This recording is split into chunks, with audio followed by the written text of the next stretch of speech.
안녕하세요. 이정자 69살입니다. 정말 심장이 덜컥했던 제 얘기, 누군가에게 말하고 싶었던 사연이거든요. 오늘 한번 얘기를 해보겠습니다. 작은 거실벽에 걸린 혼례 사진을 바라보며 한숨을 쉽니다.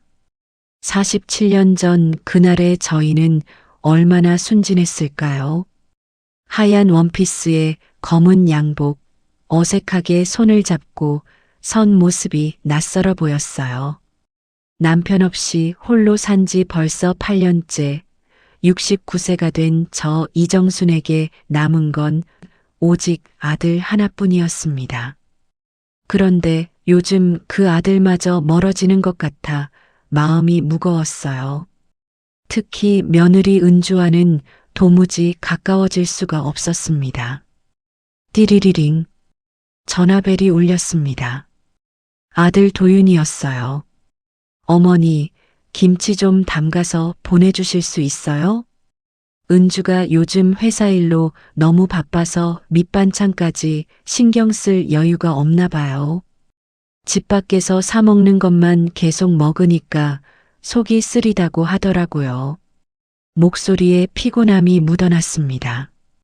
결혼 3년째인데 아직도 며느리와는 어색한 사이였지요. 처음엔 제가 시어머니로서 너무 까다로워서라고 생각했는데 시간이 갈수록 뭔가 다른 문제가 있다는 느낌이 들었어요. 마치 그녀가 저를 의도적으로 피하는 것 같다고 할까요? 가족 모임 때도 꼭 핑계를 대고 일찍 자리를 뜨고 명절에도 친정일이 있다며 자주 빠졌거든요.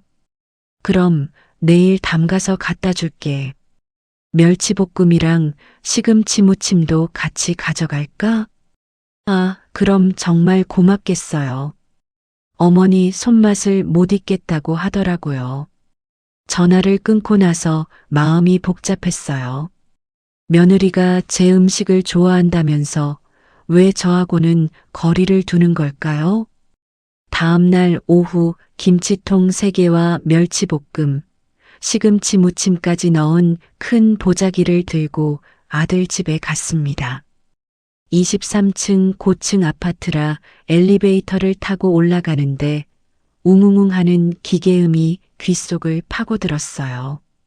올라갈수록 귀가 먹먹해지는 게 영 익숙하지 않았습니다.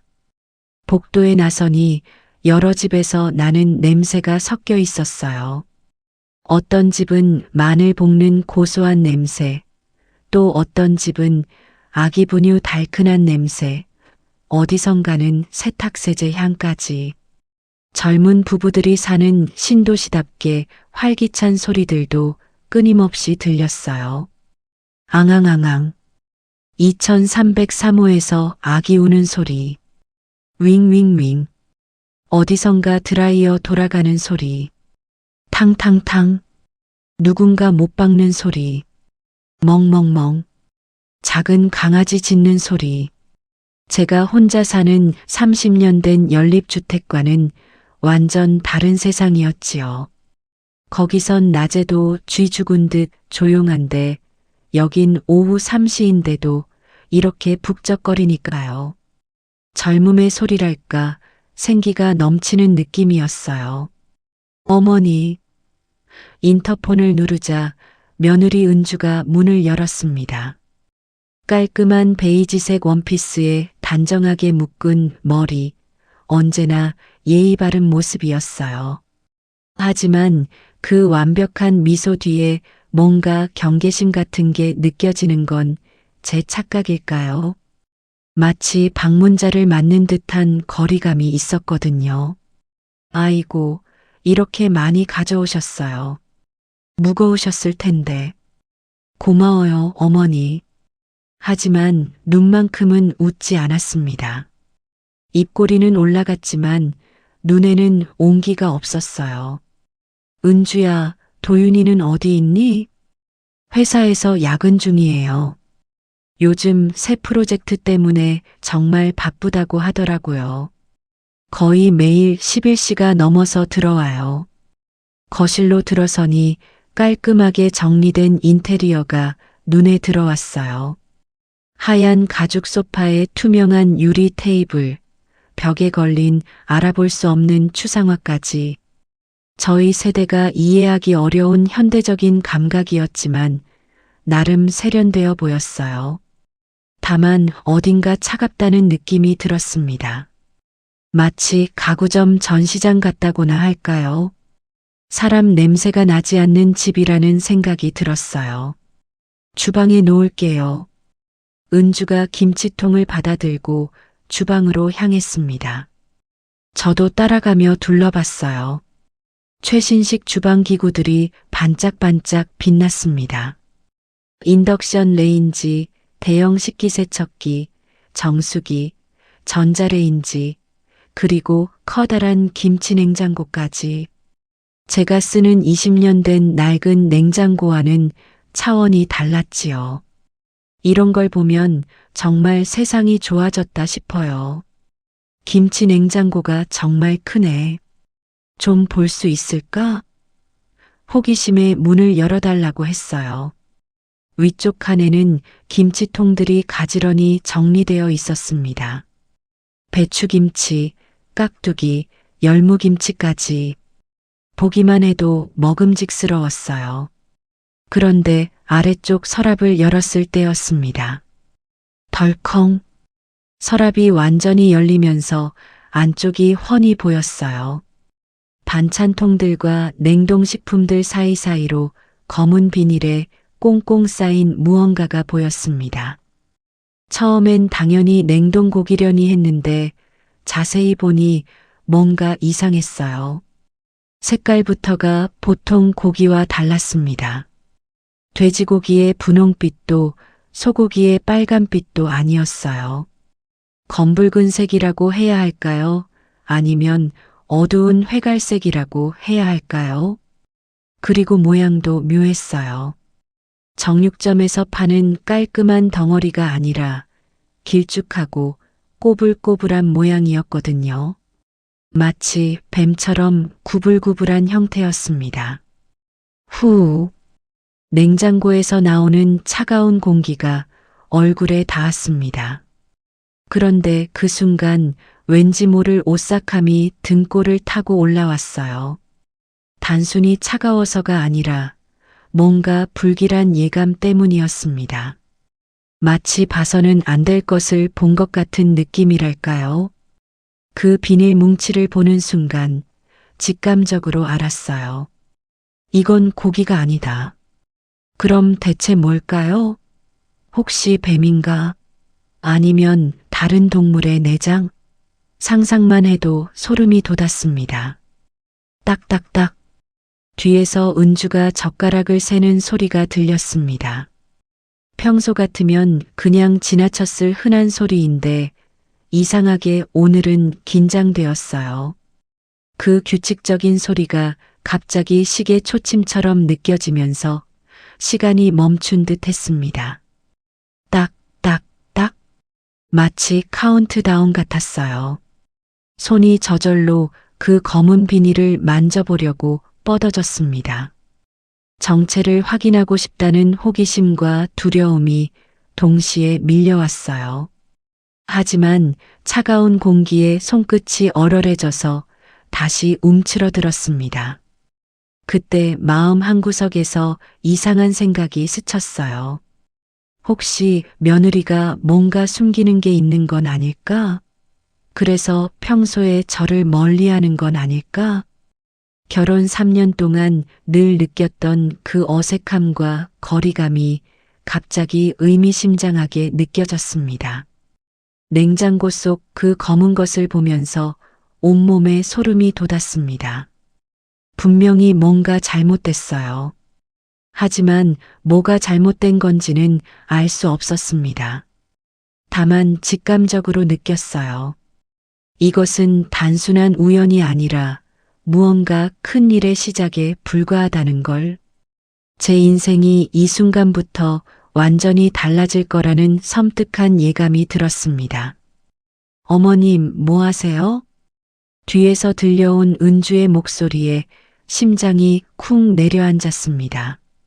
마치 도둑질하다 들킨 것처럼 당황스러웠어요.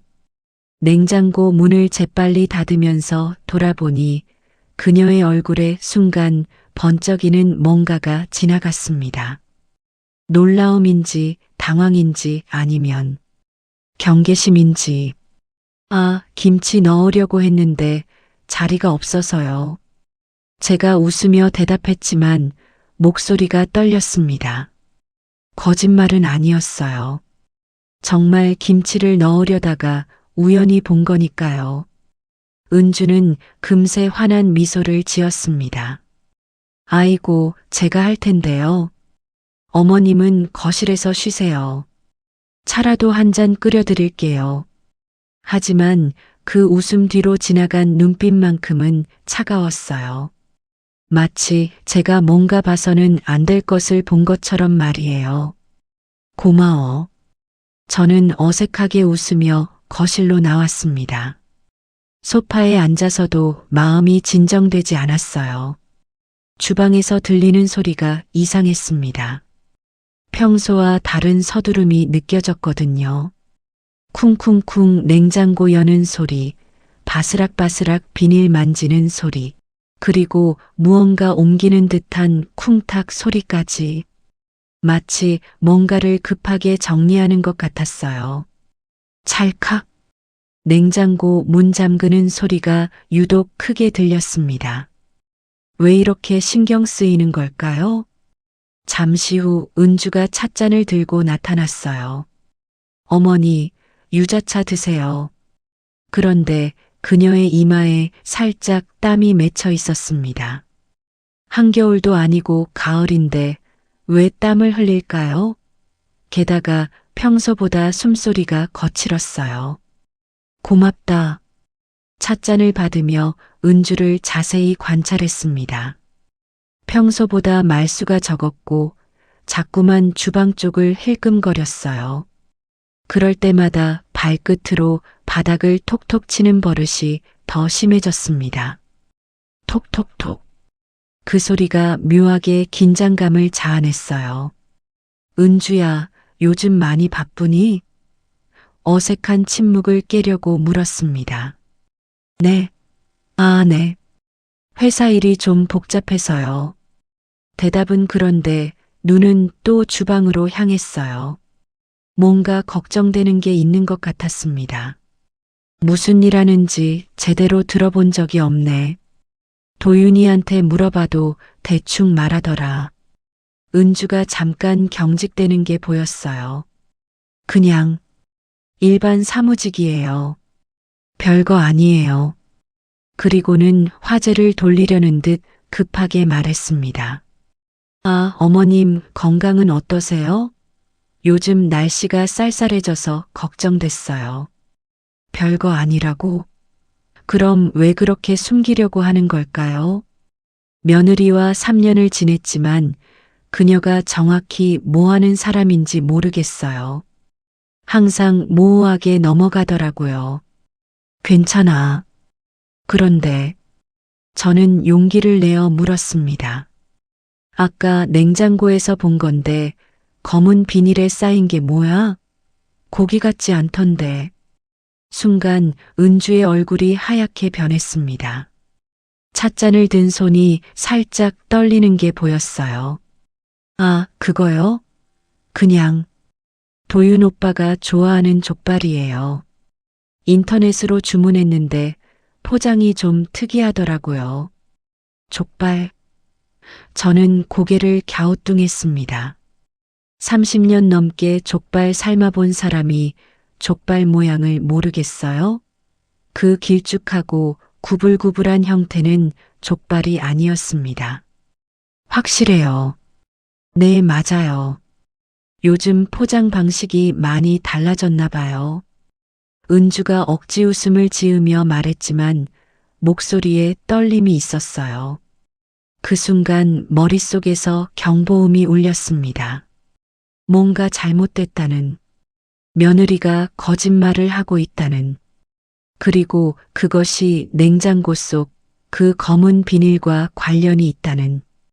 그런데 은주야, 저는 조심스럽게 말을 이어갔습니다. 결혼하고 나서 많이 바뀐 것 같아. 예전엔 그렇게 예민하지 않았는데. 예민하다뇨? 은주가 방어적으로 반응했어요. 저는 원래 이런데요. 아니야. 처음 만났을 때는 더 밝았어. 요즘엔 뭔가 늘 불안해 보이고 혼자 있고 싶어 하는 것 같고. 은주가 찻잔을 내려놓으며 깊은 숨을 쉬었습니다.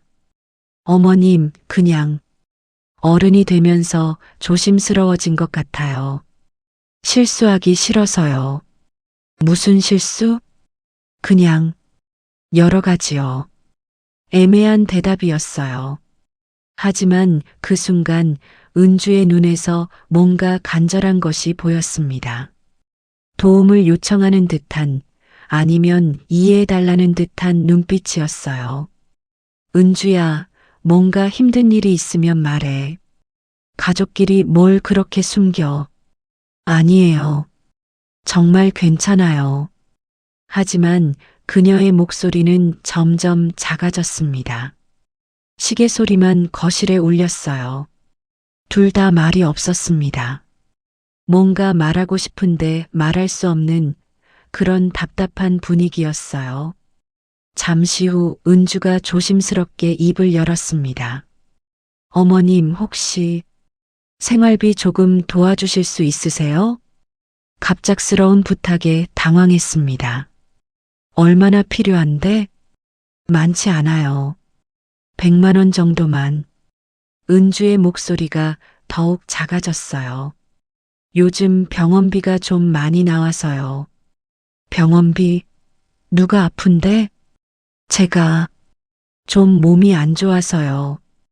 검사 받는데 돈이 많이 들어요. 이상했어요. 겉으로 보기엔 멀쩡해 보이는데 무슨 병원비가 그렇게 많이 나올까요? 그리고 왜 아들한테는 말 안 하고 저한테 먼저 말하는 걸까요? 평소 같으면 당연히 도와줬을 거예요. 하지만 오늘만큼은 그 말이 다르게 들렸습니다.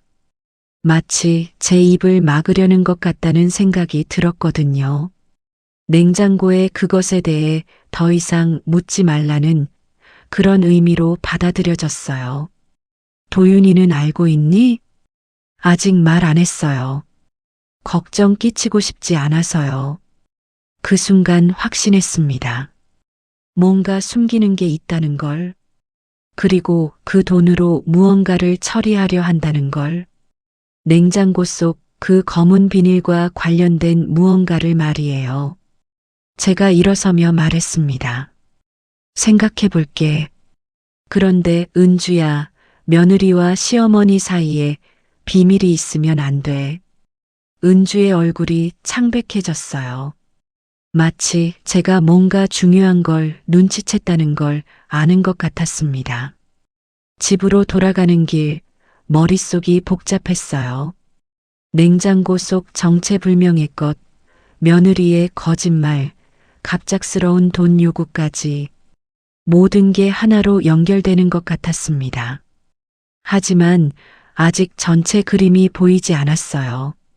다만 한 가지는 확실했습니다. 이 일은 여기서 끝나지 않을 거라는 것.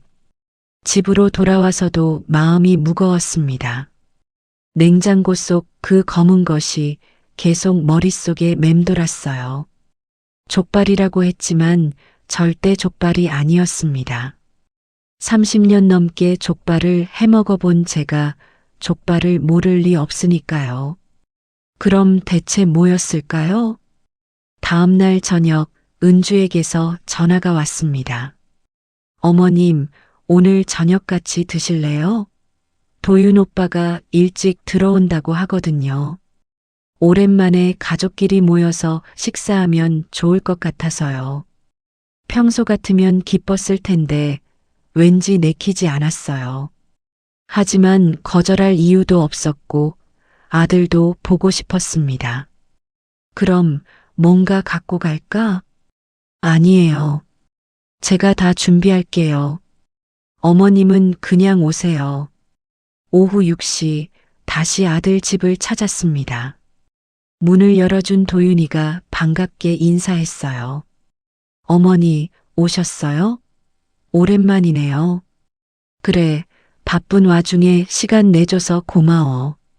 거실에 앉아 아들과 이야기를 나누는데 주방에서 은주가 바쁘게 요리하는 소리가 들렸습니다.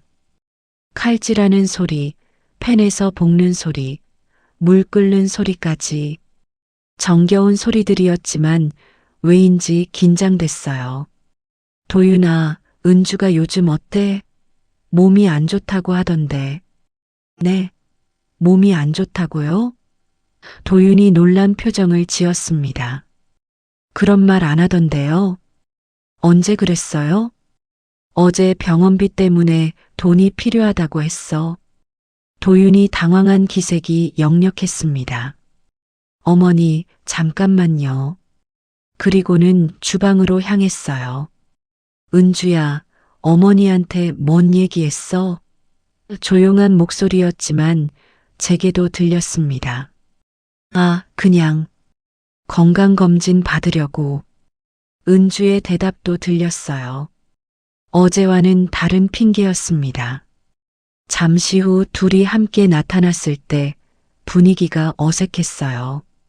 도윤이는 의아한 표정이었고 은주는 눈을 마주치지 않았습니다. 어머님, 저녁 준비됐어요. 은주가 억지로 밝게 말했습니다. 식탁에 차려진 음식을 보는 순간 깜짝 놀랐어요. 돼지고기 김치찌개였습니다. 어제 토했던 바로 그 음식이었어요. 우연의 일치일까요? 아니면 어머니 좋아하실 줄 알고 김치찌개 끓였어요. 은주가 제 그릇에 고기를 집어주었습니다. 그 순간 어제 본 냉장고 속 검은 비닐이 떠올랐어요.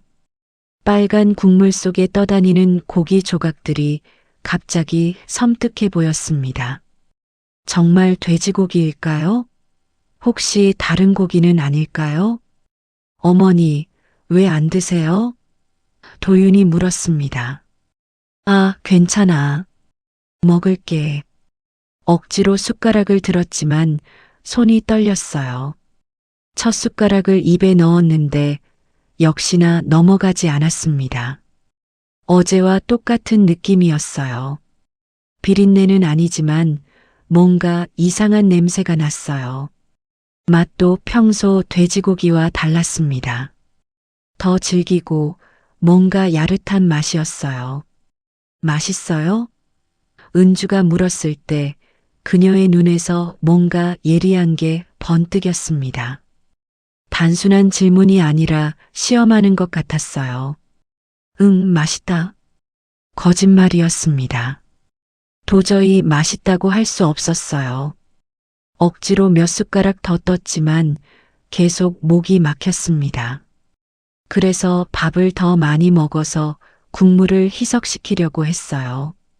하지만 그래도 그 묘한 뒷맛이 계속 남았습니다. 어머니, 많이 드세요. 고기를 좋은 걸로 샀거든요. 은주가 또 고기를 집어주었어요. 좋은 걸로. 어제도 같은 말을 했죠. 대체 어디서 산 고기인지 궁금했어요. 정육점에서 파는 일반적인 돼지고기가 아닌 것 같았거든요.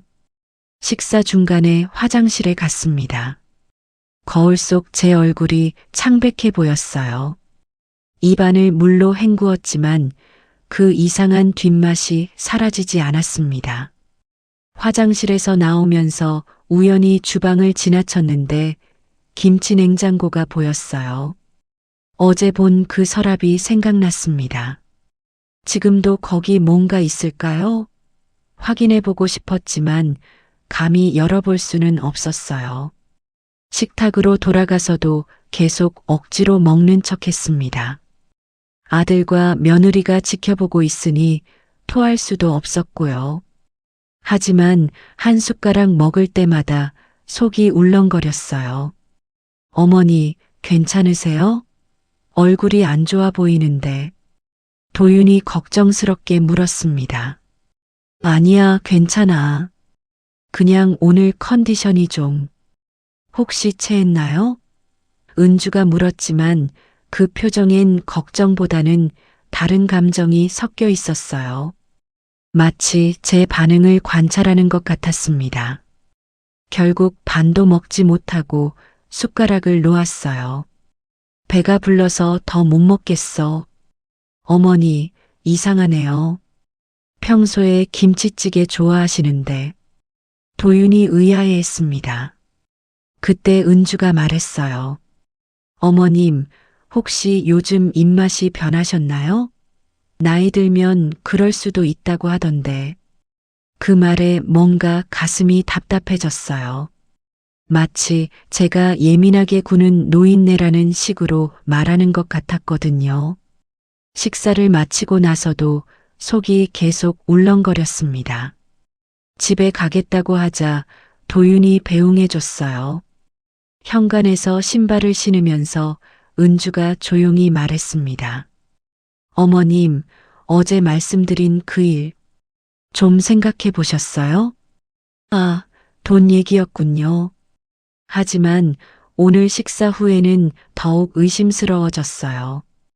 왜 하필 어제와 똑같은 음식을 해줬을까요? 그리고 왜 제 반응을 그렇게 유심히 지켜봤을까요? 생각해보고 연락할게. 애매하게 대답했습니다. 집에 돌아와서 결국 화장실로 뛰어갔어요. 먹었던 것들이 모두 나왔습니다. 그 이상한 맛과 냄새가 다시 올라와서 더욱 역겨웠어요. 거울을 보니 제 얼굴이 완전히 하얘져 있었습니다. 단순히 체해서 그런 게 아니었어요. 뭔가 잘못된 걸 먹었다는 본능적인 거부감이었습니다. 그날 밤 잠이 오지 않았어요.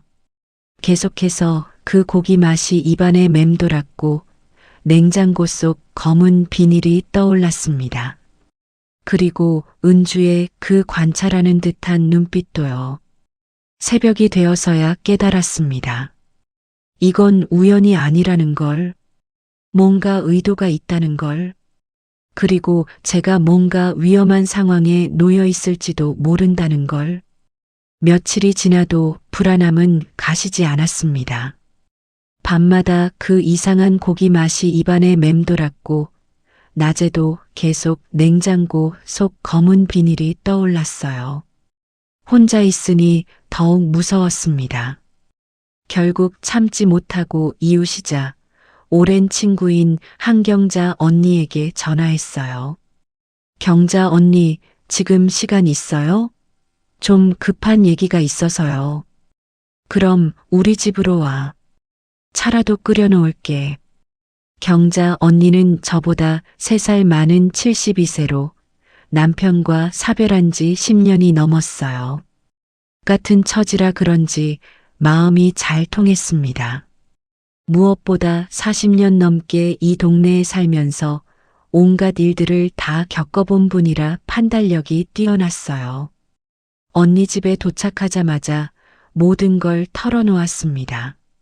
냉장고에서 본 이상한 것부터 며느리의 거짓말, 2번의 기묘한 식사까지. 경자 언니는 처음엔 조용히 듣더니 제 얘기가 끝나자 심각한 표정을 지었어요. 정순아, 이거 그냥 넘어갈 일이 아니야. 그런데 뭘 어떻게 해야 할지 모르겠어요. 혹시 제가 너무 예민한 건 아닐까 싶기도 하고. 아니야.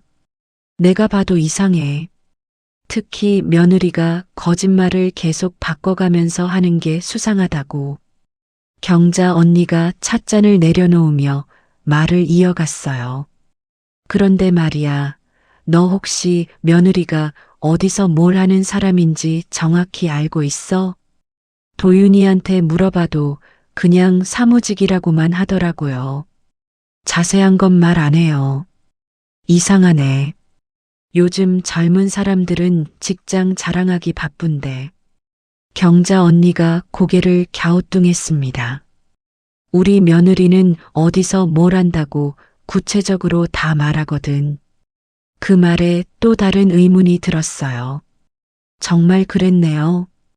은주는 항상 모호하게만 말했어요. 회사 이름도 부서도 구체적인 업무도 말한 적이 없었습니다. 그리고 정순아, 한 가지 더 이상한 게 있어. 뭔데요? 내가 말한 그 검은 비닐에 쌓인 거 말이야. 족발이라고 했다며? 네, 그런데 절대 족발이 아니었어요. 경자 언니가 잠시 생각하더니 말했어요. 내가 아는 사람이 있는데 이런 일을 잘 아는 분이야. 같이 가볼까? 누구요? 동네 뒷골목에 작은 점집이 있어. 거기 보살님이 이상한 일들을 잘 본다더라. 평소엔 그런 거 안 믿지만 이번엔 뭔가 다른 것 같아서 저도 평생 점집 같은 데는 믿지 않았어요. 하지만 지금 상황에선 누구든 도움이 될 만한 사람을 만나보고 싶었습니다. 그럼 같이 가봐요. 오후에 경자 언니와 함께 동네 뒷골목을 찾아갔습니다.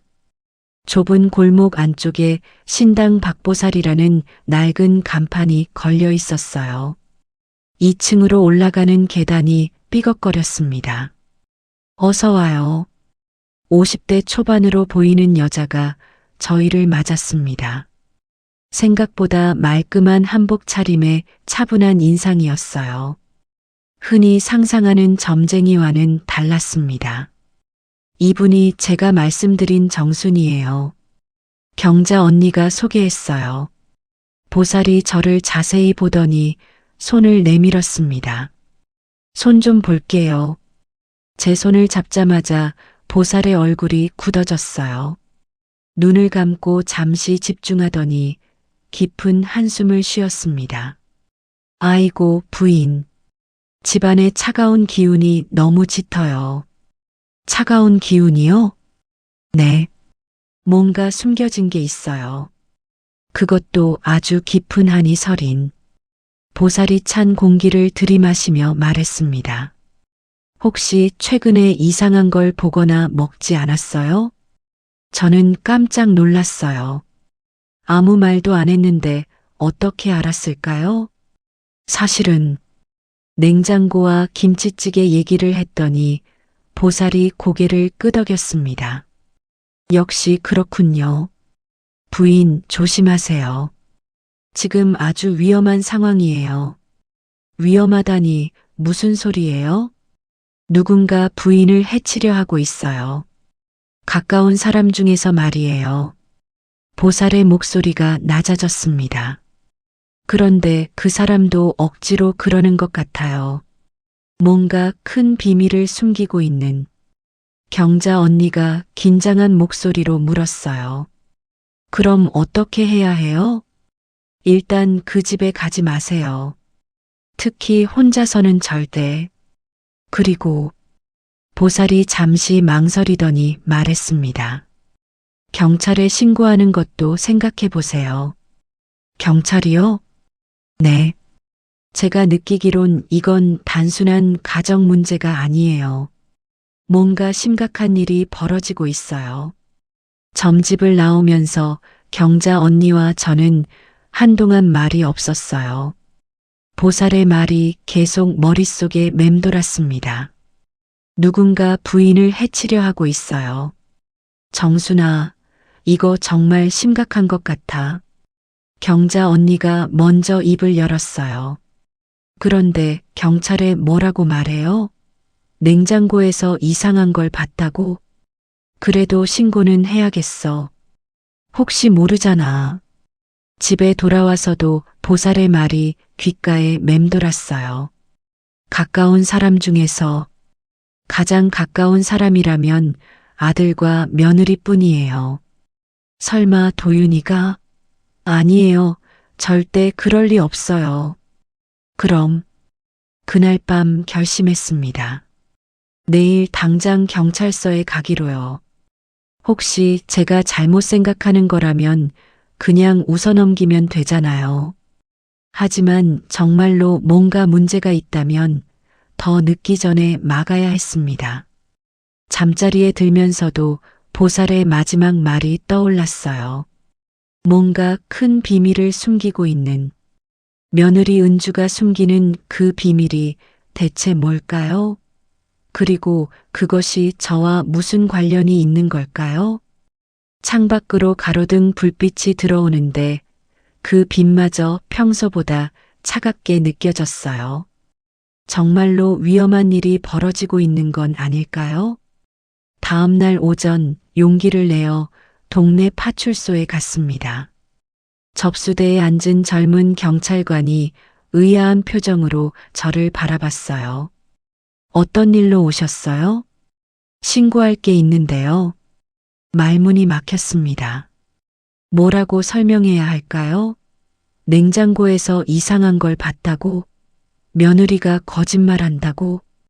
천천히 말씀해 보세요. 결국 처음부터 차근차근 설명했습니다.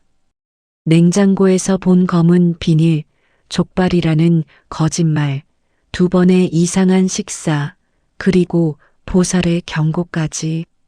경찰관이 메모를 하더니 고개를 끄덕였어요. 일단 현장 확인을 해봐야겠습니다. 형사님께 연결해 드릴게요. 1시간 후 40대 중반의 듬직한 체격을 가진 박진수 형사가 나타났습니다.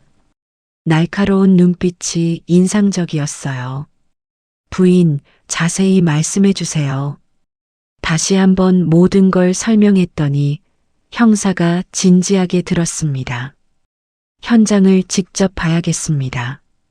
아들분께 연락해서 집에 가볼 수 있을까요? 그런데 미리 말하면 안 될까요? 뭔가 숨길 시간을 주는 것 같아서요. 걱정 마세요. 수색영장을 가져갈 테니까.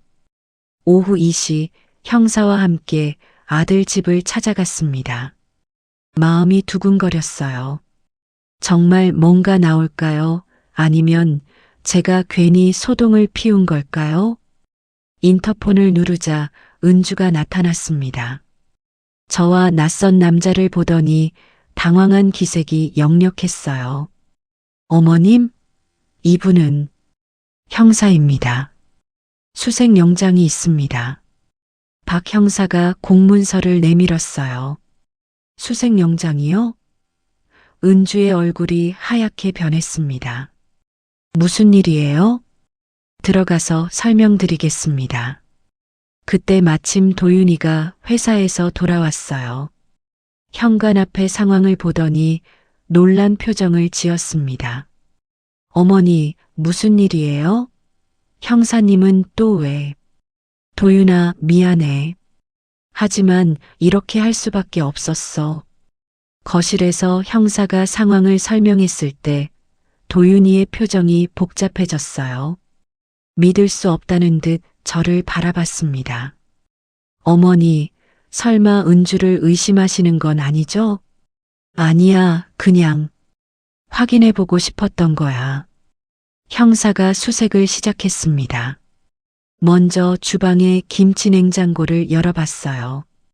위쪽 칸엔 평범한 김치들이 있었고 아래쪽 서랍도 마찬가지였습니다. 냉동만두, 냉동나물, 그리고 진공 포장된 고기들만 보였어요. 여기 있던 검은 비닐은 어디 갔지? 저는 속으로 중얼거렸어요. 형사가 찬장도 뒤져봤지만 별다른 건 나오지 않았습니다. 침실, 화장실, 심지어 발코니까지 꼼꼼히 살펴봤지만 수상한 건 아무것도 없었어요. 30분 정도 지나자 형사가 고개를 저었습니다. 특별한 건 발견되지 않네요. 그때 은주가 눈물을 글썽이며 말했어요. 형사님, 사실 저희가 걱정하고 있던 게 있어요. 뭐가요? 어머님이 요즘 기억을 자꾸 잃으세요. 며칠 전에도 같은 질문을 10번도 넘게 반복하시고 은주가 흐느끼기 시작했습니다. 혹시 치매가 시작된 건 아닌가 해서 병원에 모시고 가려고 했는데 완강히 거부하세요. 형사의 눈빛이 동정 어린 시선으로 바뀌었어요. 도윤이도 고개를 끄덕였습니다. 맞아요. 어머니, 요즘 같은 얘기를 계속 반복하시잖아요. 저희가 얼마나 걱정했는지 몰라요. 그래서 며칠 전에도 없는 걸 봤다고 하시더라고요. 은주가 덧붙였어요. 냉장고에서 이상한 걸 봤다면서 난리를 치셨어요. 그 순간 세상이 무너지는 것 같았어요. 모든 사람이 저를 의심의 눈초리로 바라보고 있었습니다. 형사, 아들, 며느리까지. 혹시 정말로 제가 잘못 본 건 아닐까요? 저는 자신감을 잃기 시작했어요. 형사가 부드러운 목소리로 말했습니다. 부인, 병원에서 한번 검진 받아보시는 게 어떨까요? 나이가 들면 이런 일이 생길 수 있거든요.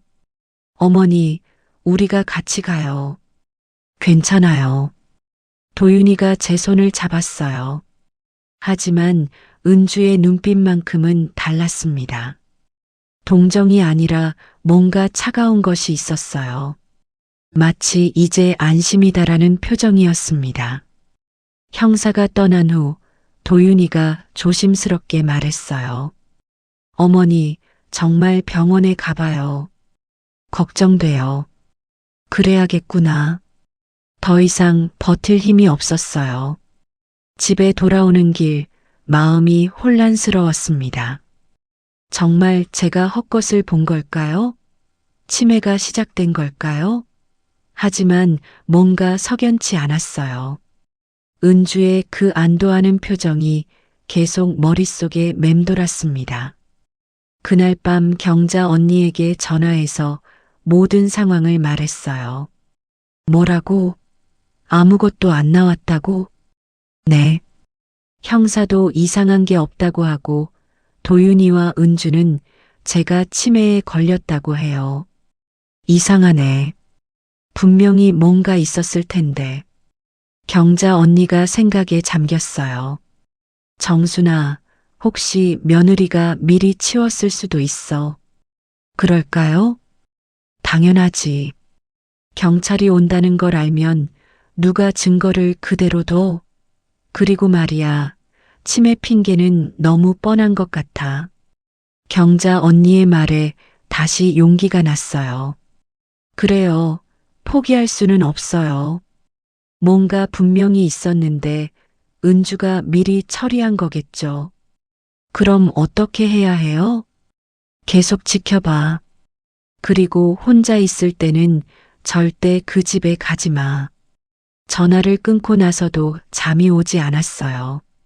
창문을 통해 들어오는 가로등 빛이 어둠을 가르고 있었는데 그 빛 속에서도 뭔가 불안한 그림자가 춤추는 것 같았습니다. 정말로 이 모든 게 제 착각일까요? 아니면 훨씬 더 큰 음모가 숨어 있는 걸까요? 은주의 그 차가운 눈빛이 답을 주는 것 같았어요. 이건 아직 끝나지 않았다고. 경찰 수색 후 며칠이 지났지만 마음이 편하지 않았습니다. 모든 사람이 저를 치매 환자 취급했지만 저는 제가 본 것이 환상이 아니라는 걸 알고 있었어요. 은주가 미리 증거를 치웠을 거라는 경자 언니의 말이 계속 머릿속에 맴돌았습니다. 그래서 밤마다 창문 너머로 아들 집이 있는 방향을 지켜봤어요. 23층이라 직접 보이지는 않았지만 뭔가 단서를 찾을 수 있을까 해서였습니다. 사흘째 되던 새벽 4시경, 잠에서 깨어 습관적으로 창밖을 내려다봤습니다. 아파트 단지 입구 쪽에서 누군가 걸어 나오는 게 보였어요. 가로등 불빛이 희미해서 잘 안 보였지만 뭔가 익숙한 실루엣이었습니다. 자세히 보니 검은 옷을 입은 여자였어요. 머리 모양과 걸음걸이가 은주 같았습니다. 이 새벽 시간에 혼자 어디를 가는 걸까요? 재빨리 옷을 챙겨 입고 밖으로 나갔습니다. 다행히 그 사람이 그리 멀리 가지 않아서 따라갈 수 있었어요. 검은 코트에 작은 가방을 들고 걷는 모습이 분명히 은주였습니다. 새벽 공기는 차갑고 적막했어요. 제 발걸음 소리가 너무 클까봐 조심조심 뒤따랐습니다. 은주는 주택가 골목을 지나 동네를 벗어나고 있었어요. 10분 정도 걸었을까 그녀가 향한 곳은 동네 외곽의 낡은 묘역이었습니다. 오래된 비석들이 어둠 속에서 음산하게 서 있었어요. 이런 곳에 새벽에 혼자 오다니 정말 이상했습니다. 담장 너머로 숨어서 지켜봤는데 은주가 묘역 안쪽으로 들어가더군요. 손전등을 켜자 노란 불빛이 어둠을 가르며 비석들을 비췄어요. 그녀는 한 무덤 앞에 무릎을 꿇고 앉았습니다. 그리고 가방에서 뭔가를 꺼냈어요. 작은 삽이었습니다. 설마 무덤을 파는 건 아니겠죠? 하지만 정말로 그녀는 무덤 옆 흙을 파기 시작했어요. 삽으로 땅을 파는 소리가 새벽 정적을 깨뜨렸습니다. 한 삽, 두 삽. 리듬감 있게 파는 모습이 섬뜩했어요. 잠시 후 은주가 다시 가방에서 뭔가를 꺼냈습니다. 손전등 불빛에 비친 건 인형이었어요. 작은 아기 인형이었습니다. 분홍색 옷을 입은 귀여운 인형이었는데 왜 무덤에서 인형을 묻는 걸까요? 은주가 그 인형을 구덩이에 넣고 다시 흙을 덮기 시작했어요. 그러다 갑자기 목 놓아 울기 시작했습니다. 으아. 그 울음소리가 묘역 전체에 메아리 쳤어요.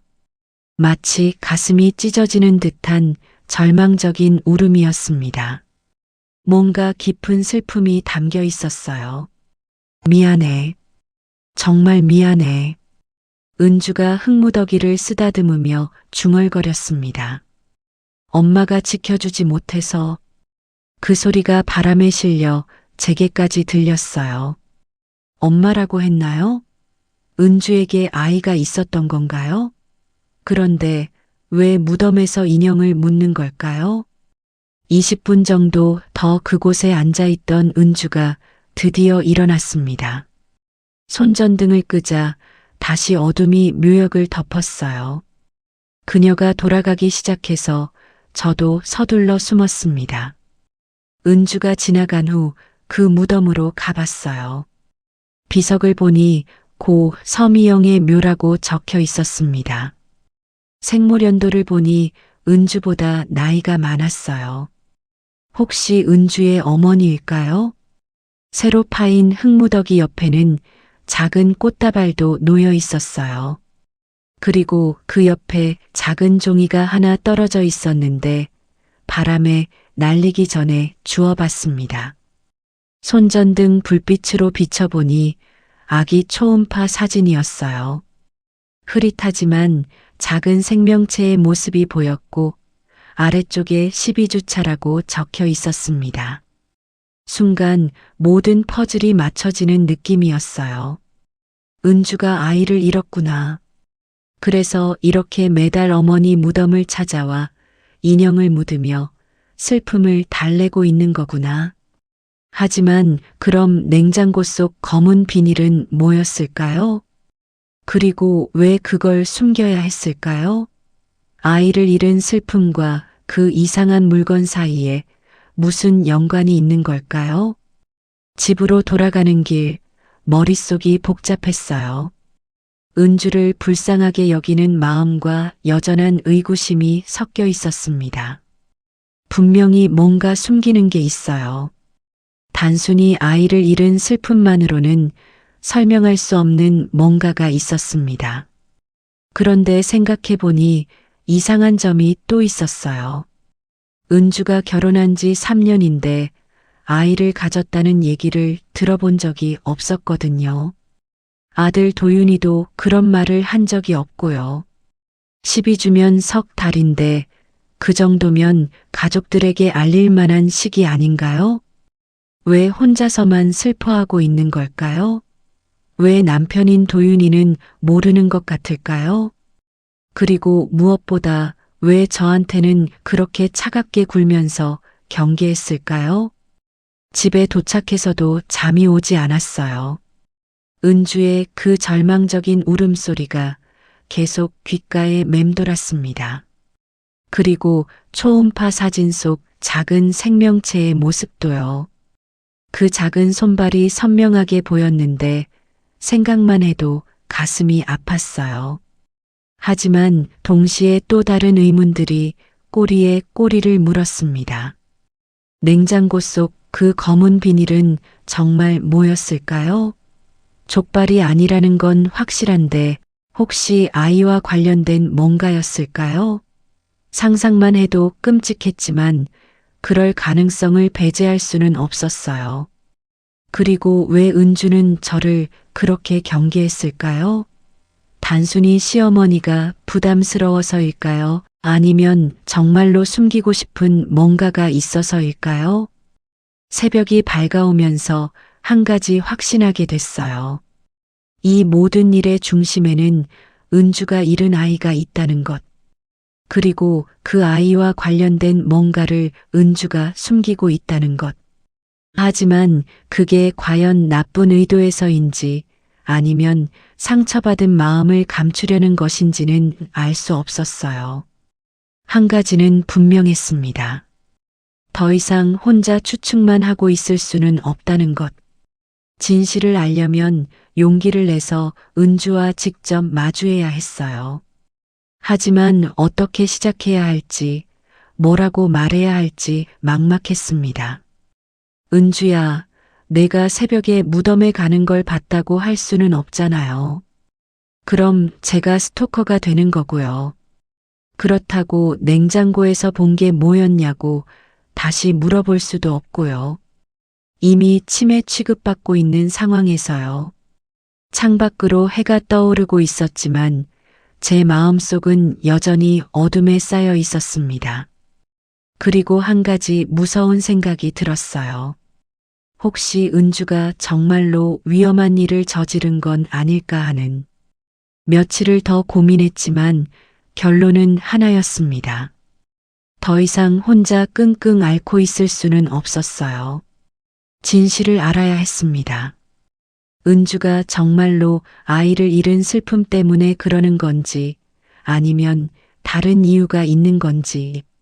마침 도윤이가 3박 4일 출장을 간다고 했어요. 이번이 기회였습니다. 은주와 단둘이 이야기할 수 있는 마지막 기회일 수도 있었고요. 출장 떠나는 날 오후 아들에게 전화했습니다. 도윤아, 출장 잘 다녀와. 그런데 은주 혼자 두기 걱정돼서 그런데 내가 가서 저녁이라도 같이 먹을까? 어머니, 고마워요. 은주도 요즘 많이 외로워하는 것 같아서 걱정이었거든요. 저녁 6시 초음파 사진을 가방에 넣고 아들 집으로 향했습니다.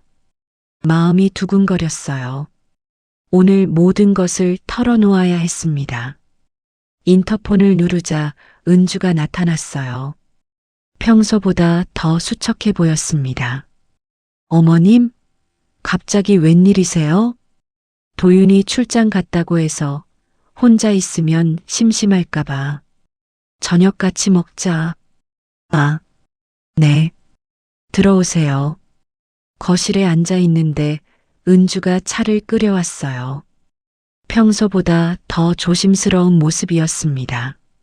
뭔가 경계하고 있다는 느낌이 들었어요. 은주야, 우리 좀 솔직하게 이야기해보자. 네. 은주의 손이 찻잔을 든 채로 굳어졌습니다. 나도 알고 있어. 저는 가방에서 초음파 사진을 꺼냈어요.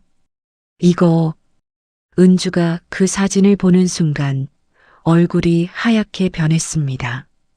찻잔이 손에서 미끄러져 바닥에 떨어지며 깨졌어요. 어떻게 며칠 전 새벽에 봤어. 내가 엄마 무덤에 가서 인형 묻는 거. 은주가 그 자리에 주저앉으며 울기 시작했습니다. 더 이상 숨길 수 없다는 걸 안 것 같았어요. 미안해요. 정말 미안해요, 어머님. 왜 미안해? 아이를 잃은 게 내 잘못이야? 아니에요. 그게 아니에요. 은주가 고개를 흔들었어요. 제가 정말 나쁜 일을 했어요. 가슴이 철렁 내려앉았습니다. 역시 뭔가 숨기는 게 있었던 거예요. 뭔 일을 했는데? 은주가 한참을 울더니 떨리는 목소리로 말하기 시작했습니다. 작년 봄에 정말 예상치 못하게 임신을 했어요. 도윤 오빠랑 저는 아직 아이 계획이 없었거든요. 둘 다 일이 바빴고 경제적으로도 여유가 없었고 그래서 처음엔 기뻤어요. 하지만 시간이 갈수록 부담이 됐어요. 회사에서는 승진 기회가 있었는데 임신하면 물거품이 되는 거고 도윤 오빠도 새 프로젝트 때문에 너무 바빴고 은주의 목소리가 점점 작아졌어요. 그래서 12주 차에 수술을 받았어요. 아무한테도 말 안 하고 혼자서 순간 모든 것이 이해됐습니다. 낙태였군요. 그래서 도윤이도 모르고 그래서 혼자서만 죄책감에 시달리고 있었던 거였어요. 도윤이는 몰라. 네. 임신한 것도 수술 받은 것도 아무도 몰라요. 혼자 감당했어요. 그럼 냉장고에서 본 그건 은주가 더욱 큰 소리로 울기 시작했어요. 태아예요. 병원에서 가져왔어요. 그냥 버릴 수가 없었어요.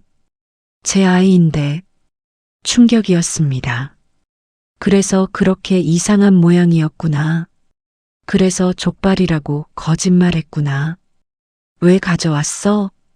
엄마한테 보여드리고 싶었어요. 하늘나라에서라도 할머니가 봐주셨으면 해서. 그래서 매달 엄마 무덤에 가서 인형으로라도 추모하고 있었어요. 은주가 바닥에 엎드려 울었어요. 그 모습이 너무 안쓰러웠습니다. 그런데 어머님이 그걸 보신 거예요. 그래서 너무 놀랐어요. 들킬까봐, 도윤 오빠가 알까봐, 어머님이 실망하실까봐.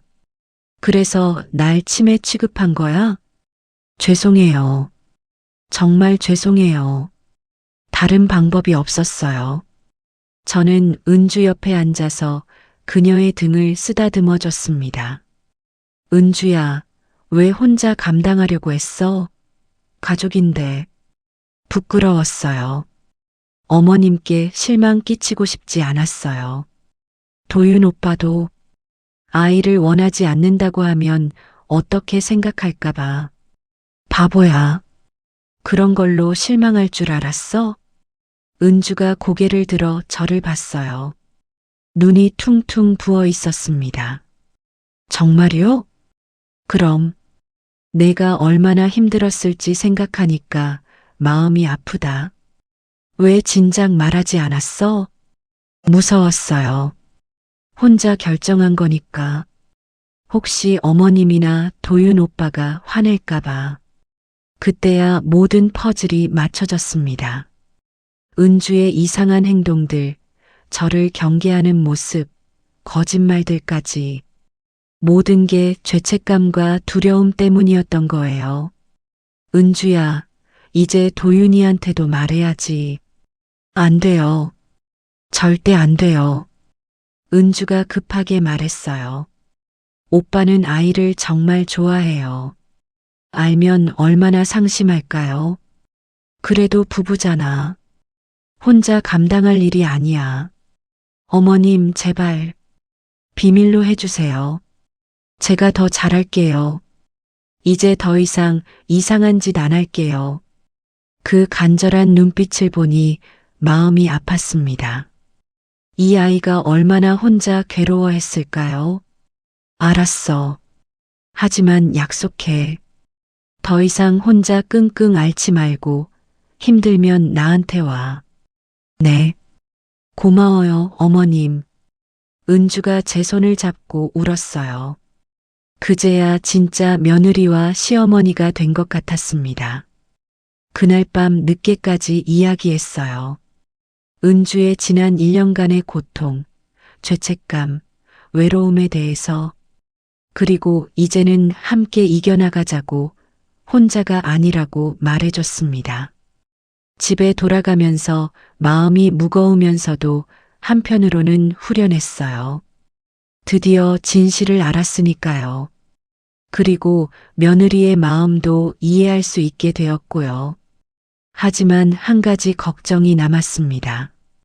과연 이 비밀을 계속 지켜야 할까요? 도윤이에게는 정말 말하지 않는 게 좋을까요? 일주일이 지났습니다. 도윤이가 출장에서 돌아온 후 저는 계속 고민에 빠져 있었어요. 은주와의 약속은 지켜야 하지만 부부 사이에 이런 큰 비밀이 있는 게 과연 좋을까 싶었거든요. 그런데 며칠 전부터 이상한 일이 벌어지기 시작했습니다. 도윤이가 자주 집에 전화를 걸어 은주의 안부를 물었고 퇴근 후에는 꽃이나 작은 선물을 사오곤 했어요. 평소와 다른 모습이었습니다. 은주야, 요즘 도윤이가 왜 그래? 뭔가 특별한 일이라도 있어? 제가 물었더니 은주가 당황하며 말했어요. 잘 모르겠어요. 갑자기 저한테 너무 잘해주셔서 오히려 부담스러워요. 그러던 어느 날 저녁 도윤이에게서 전화가 왔습니다. 어머니, 내일 저녁에 저희 집으로 오실 수 있어요? 은주랑 같이 이야기하고 싶은 게 있거든요. 목소리가 평소와 달랐어요. 뭔가 진지하고 조심스러운 톤이었습니다. 설마 뭔가 알아챈 건 아니겠죠? 다음 날 저녁 긴장한 마음으로 아들 집을 찾아갔습니다. 문을 연 도윤이의 얼굴도 심각해 보였어요. 어서 오세요, 어머니. 거실에는 은주가 이미 앉아 있었는데 얼굴이 창백했습니다. 혹시 도윤이가 뭔가를 알고 있는 건 아닐까요? 도윤아, 무슨 이야기가 있다고 했지? 도윤이가 은주 옆에 앉으면서 깊은 숨을 쉬었어요. 어머니, 사실 제가 알고 있어요. 순간 은주가 몸을 떨었습니다. 저도 가슴이 철렁 내려앉았어요. 뭘 알고 있다는 거야? 은주가 작년에 임신했었다는 것, 그리고 혼자 힘든 결정을 내렸다는 것도. 오빠, 은주가 눈물을 글썽이며 중얼거렸어요. 언제부터 알았어? 제가 물었습니다. 출장 갔을 때 우연히 은주 가방에서 병원 영수증을 봤어요. 산부인과 수술비였는데 날짜를 보니 작년 이맘때더라고요. 그때부터 뭔가 이상하다 싶었죠. 도윤이가 은주의 손을 잡았어요. 왜 말 안 했어? 왜 혼자 감당하려고 했어? 미안해요. 정말 미안해요. 은주가 목 놓아 울기 시작했어요. 오빠한테 실망 끼치고 싶지 않았어요. 그리고 제가 이기적인 결정을 한 것 같아서. 이기적이라니. 그런 어려운 상황에서 혼자 결정해야 했던 내가 얼마나 힘들었을까. 도윤이도 눈물을 흘리고 있었어요. 은주야, 미안해. 내가 너무 일에만 빠져 있어서 내 마음을 헤아리지 못했구나. 그런 중요한 시기에 혼자 두고. 아니에요. 오빠 잘못이 아니에요. 아니야. 내 잘못이야. 부부인데 함께 고민했어야 했는데. 저는 그 모습을 보면서 눈물이 났어요. 이런 게 진짜 부부구나 싶었습니다. 서로를 탓하는 게 아니라 서로의 아픔을 이해하려고 하는 모습이요. 그런데 도윤아, 어떻게 다 알아낸 거야? 병원 영수증 보고 나서 이것저것 맞춰보니까 그 시기에 은주가 이상하게 행동했던 것들이 다 설명되더라고요. 갑자기 예민해지고 저를 피하고 혼자 있고 싶어 하고 도윤이가 은주를 바라봤어요. 그리고 요즘에도 가끔 새벽에 나가는 거 봤어요. 어디 가는지 물어보고 싶었지만 물어보기가 어려웠어요. 새벽에 나간다고? 저도 놀랐어요. 엄마 무덤에 가요. 은주가 작은 목소리로 말했어요. 매달 그 아이를 위해서 인형이라도 묻어주면서 미안하다고 사과하고 있어요. 도윤이의 얼굴이 더욱 슬퍼졌어요. 은주야, 나도 같이 가자. 혼자 그런 걸 감당하지 말고. 정말요? 그럼. 비록 태어나지는 못했지만 우리 아이였잖아. 나도 미안한 마음이 있어. 그 순간 은주가 도윤이 품에 안겨 펑펑 울었어요. 그동안 혼자 삼켜왔던 모든 슬픔과 죄책감이 쏟아져 나오는 것 같았습니다. 저도 참지 못하고 두 사람을 껴안았어요. 얘들아, 이제 됐어. 서로 미안해하지 말고 이제부터 함께 이겨나가자. 어머님, 그동안 걱정 끼쳐드려서 정말 죄송했어요. 은주가 제게 고개를 숙였어요. 무슨 소리야? 가족끼리 그런 게 어디 있어? 그런데 어머님은 언제부터 알고 계셨어요? 도윤이가 물었습니다. 며칠 전에 은주가 다 털어놨어. 더 이상 혼자 감당할 수 없다고 하더라. 어머님께 얼마나 고마운지 몰라요. 은주가 제 손을 잡았어요. 치매라고 의심받을 수도 있었는데 끝까지 저를 믿어주시고 진실을 찾아주셔서 그때 정말 미안했어요. 도윤이도 말했어요. 어머님을 그렇게 의심했던 제가 부끄러워요. 다 지나간 일이야. 이제 우리 진짜 가족이 된 것 같아서 좋아. 그날 밤 늦게까지 셋이 함께 이야기했어요. 은주의 지난 1년간의 고통, 도윤이의 깨달음, 그리고 앞으로 어떻게 살아갈지에 대해서요. 다음 달 엄마 제사 때 같이 가요. 은주가 말했어요. 그 아이도 함께 추모하고 싶어요. 좋은 생각이야. 도윤이가 고개를 끄덕였어요. 그리고 언젠가 다시 아이를 갖게 되면 그때는 모든 걸 함께 결정하자. 은주가 말했어요. 당연하지. 이제는 뭐든지 함께야. 집에 돌아가면서 마음이 따뜻했어요. 처음 냉장고에서 그 이상한 것을 봤을 때는 정말 무서웠는데 결국 모든 것이 사랑으로 해결됐네요. 며느리의 아픔을 이해하게 됐고 아들도 더 성숙해진 것 같고 무엇보다 우리가 진짜 가족이 된 것 같아서 기뻤습니다. 다음 주 일요일 3명이 함께 서미영 어머님 묘소를 찾았어요. 은주가 준비한 작은 꽃다발과 함께 도윤이도 아기 옷을 하나 가져왔어요. 할머니, 손자 인사드려요. 비록 만나지는 못했지만 할머니가 하늘에서 지켜봐 주세요. 은주가 무덤 앞에서 말했을 때 저는 정말 그 아이가 평안하기를 바랐어요. 그날 이후로 우리는 진짜 가족이 됐습니다. 은주는 더 이상 저를 피하지 않았고 도윤이는 아내를 더 세심하게 챙기게 됐어요.